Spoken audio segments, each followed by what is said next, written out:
Hi there. Thank you for tuning in to Healthy Accord.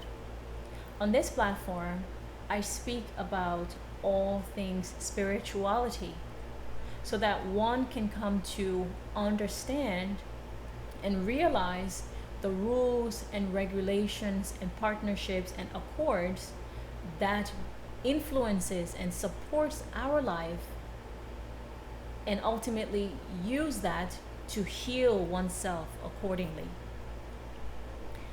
Healing I have received in the forms from my guides and guardians. I made a separate video where I spoke on ancestors and the many forms and ways that they be.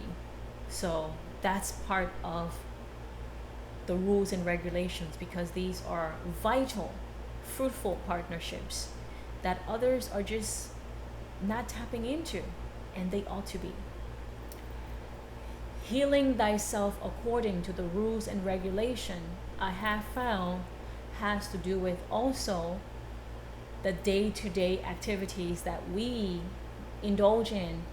We ought to respect the laws that be, the laws of nature, the laws of the cosmos, the laws of nature here on earth.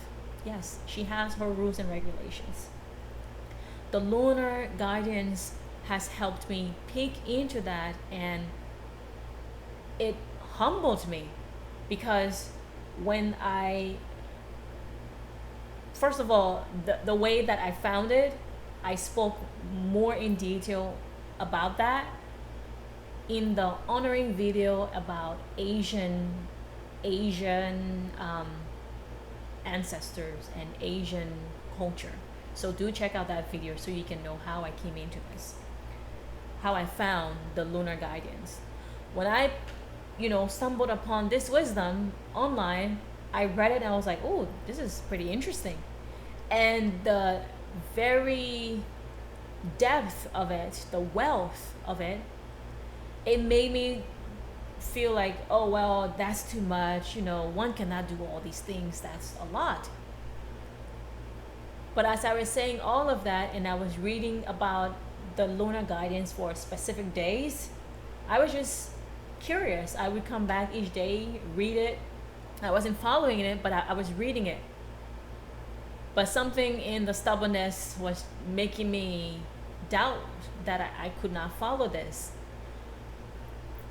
I have a great memory, because in reading the lunar guidance, even though in the past I was like doubting that I couldn't follow it, I was retaining what the information was talking about for a particular day.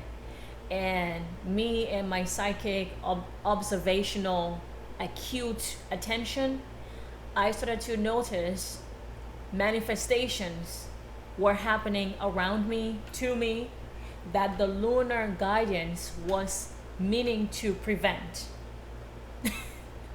So when I went back, I was like, okay, let me see what this thing is talking about, because that was really weird how that happened.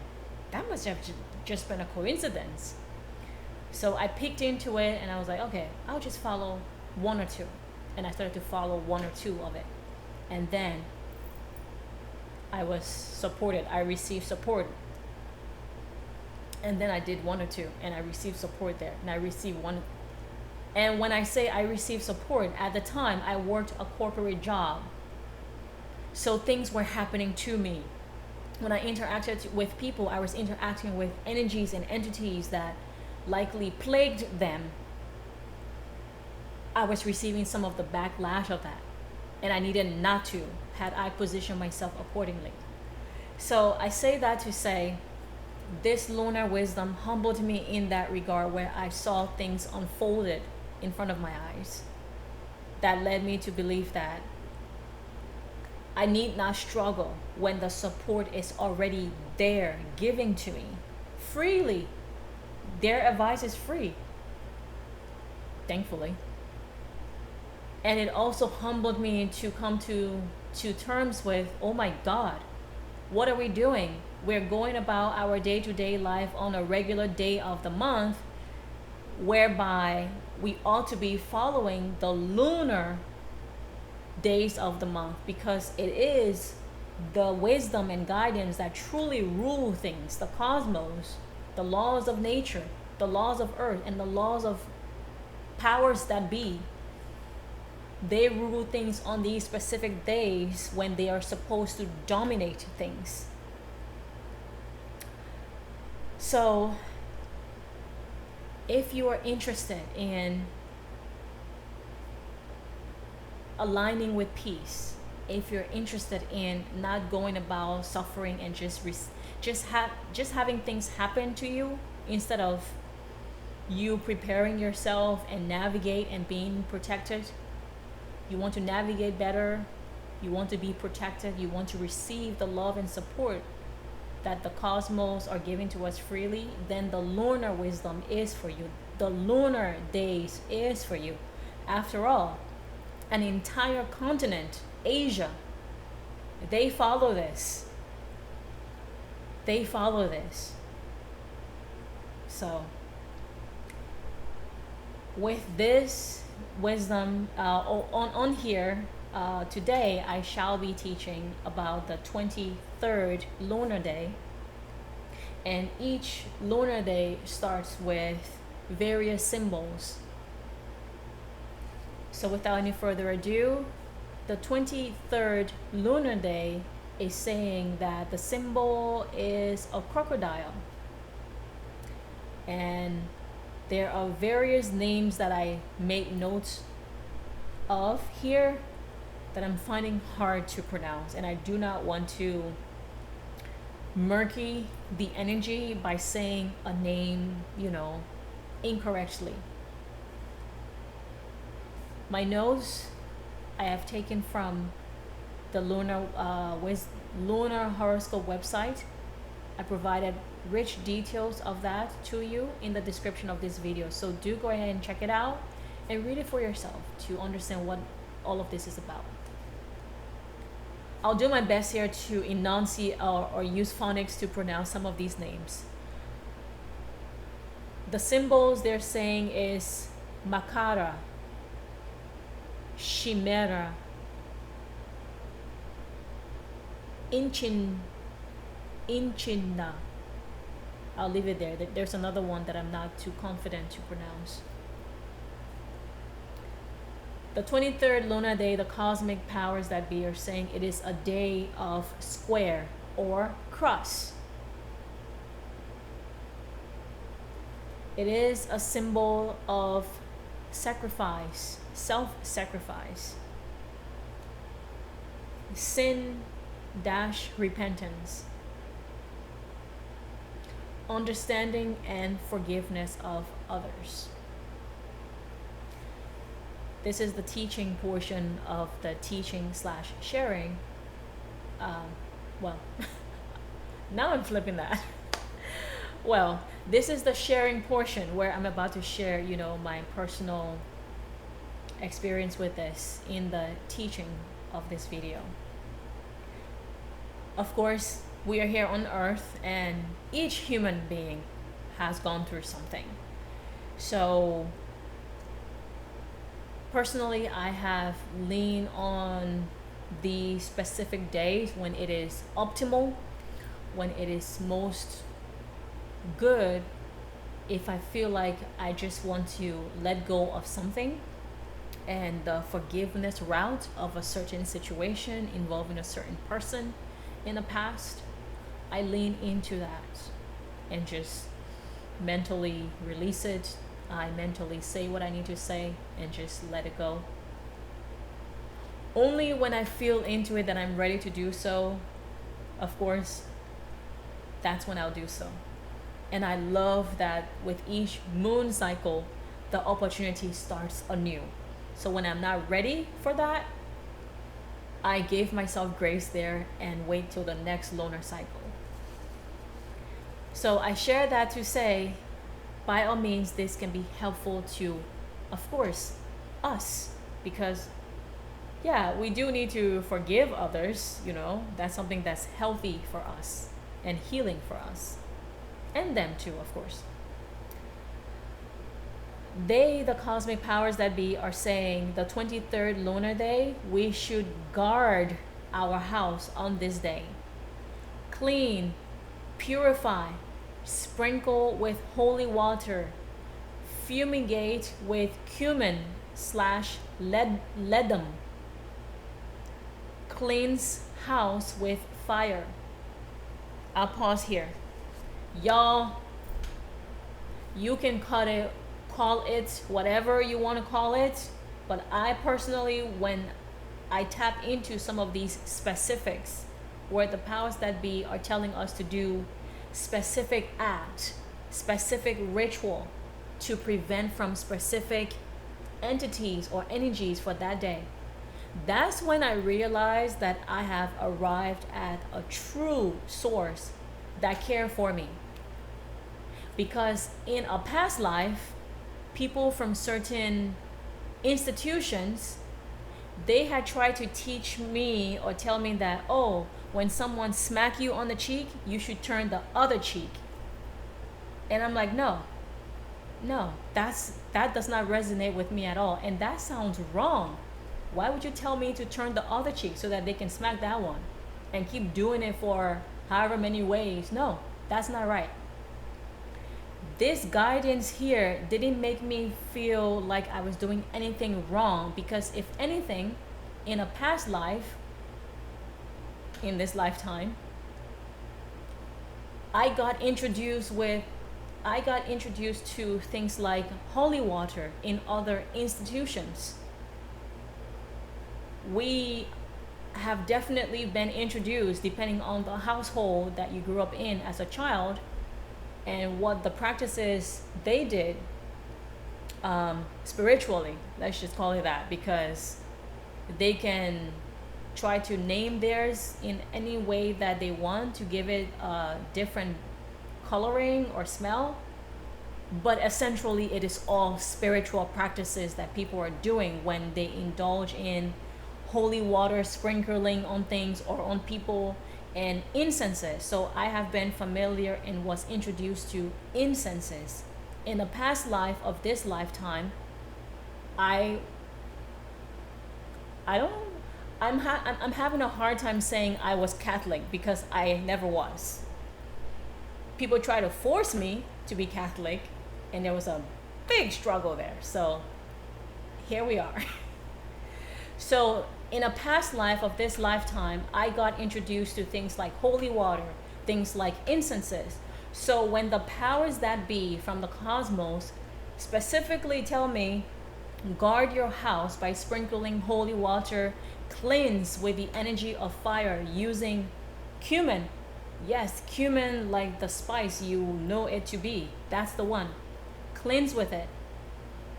I knew I arrived at a true source, because I'm just like, oh, well, others are doing this, but they don't say or speak in this very way that lets me know, oh, okay, these are the specific actions I ought to take on a specific day. Not every day of the month I need to go sprinkling holy water or burn incenses if I don't want to.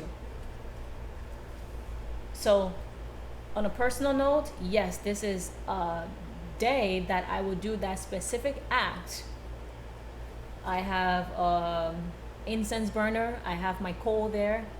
I pour in the cumin seeds, and y'all,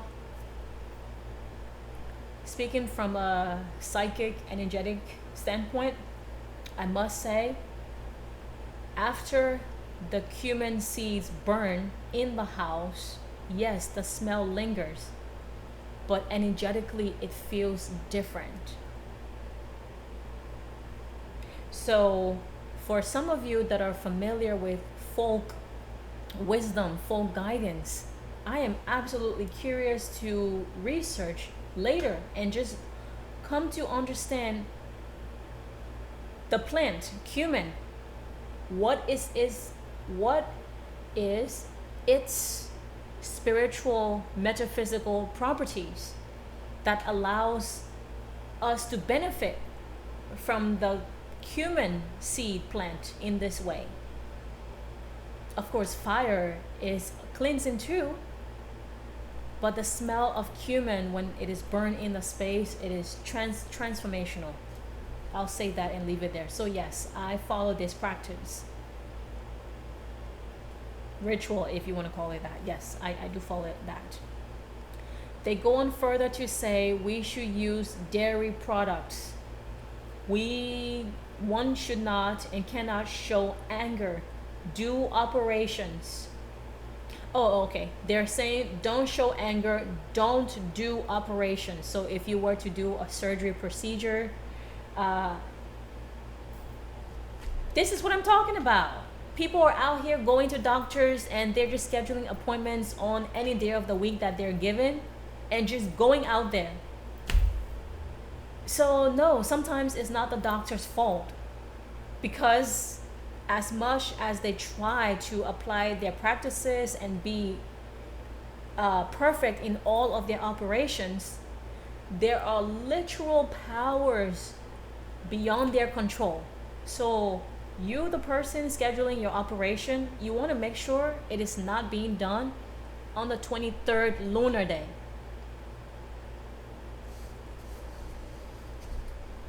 They're also saying the 23rd lunar day, we should not cut our nails, we should not cut our hair. Move a little bit. I use my intuition sometimes to interpret what they mean by move a little bit. They're also saying do not create new projects, complete earlier ones, you know. And in the sexual relations of things, they're saying abstinence in relations is definitely best on the 23rd lunar day, and one should have control over their emotions, humility.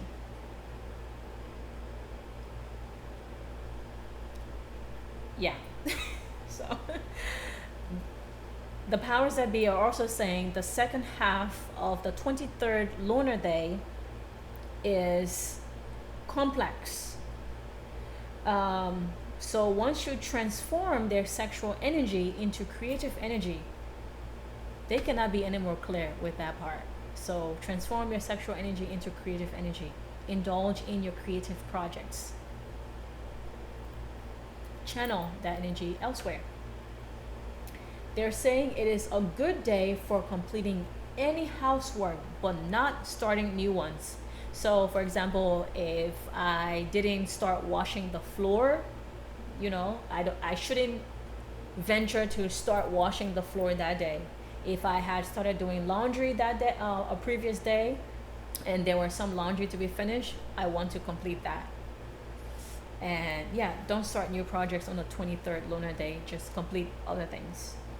And if you don't have any projects to complete, take a break. They're saying dreams of this day, the 23rd lunar day, carry deja vu. Dreams are deceptive and contradictory to reality. Health-wise, it is a good day to fast and have energy. Yep, I saw that one coming. Interesting, here they are telling us a good day to fast and have energy. For some of you that are not familiar with fasting, you may not know this, but yes, you can fast and have energy. Fasting, our body is just magical and amazing. You would think starving yourself, especially if you decided to fast via the no food, no water for a specific duration.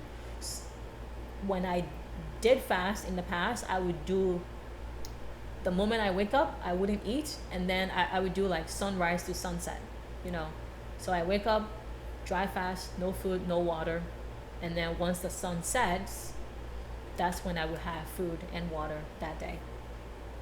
So I say that to say, when I did do that, you would think one would be devoid of energy. Absolutely not. The body is amazing, and if you fasted, you probably know this. You have energy to do things. Last but not the least, the powers that be are saying we should replace food with dairy products. again, I am so fascinated with the metaphysical, spiritual health behind these things that they ask us to do as it applies to food and the shape of food, or as it applies to specific plants. There has to be a metaphysical health and wealth involving this, because, well, firstly they told us protect, guard your house by going around or cleansing the house with cumin seeds or cumin powder, ledum incense if you have it. So that's the external protection, that's the external guarding.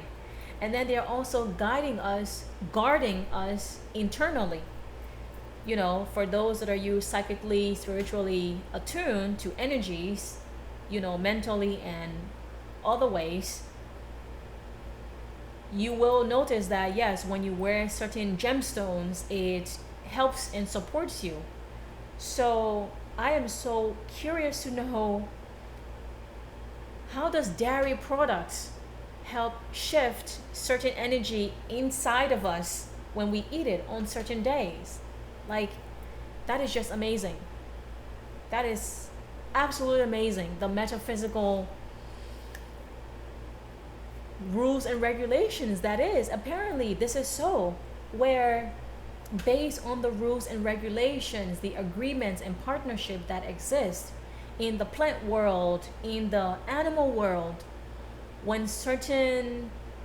we interact with certain food, the shape of it, or the actual food itself, like dairy food eaten on the 23rd lunar day, it transforms and acts as a guardian within us, whereby it will alleviate, transmutate, and eject or reject whatever negative aspect within the body.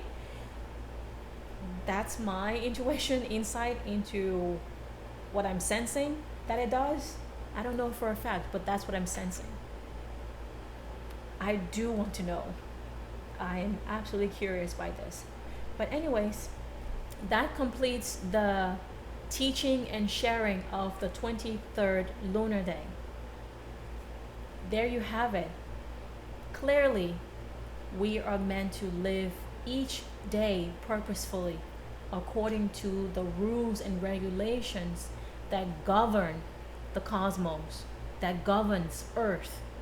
So those that have ears would listen. Have a blessed day. Bye-bye.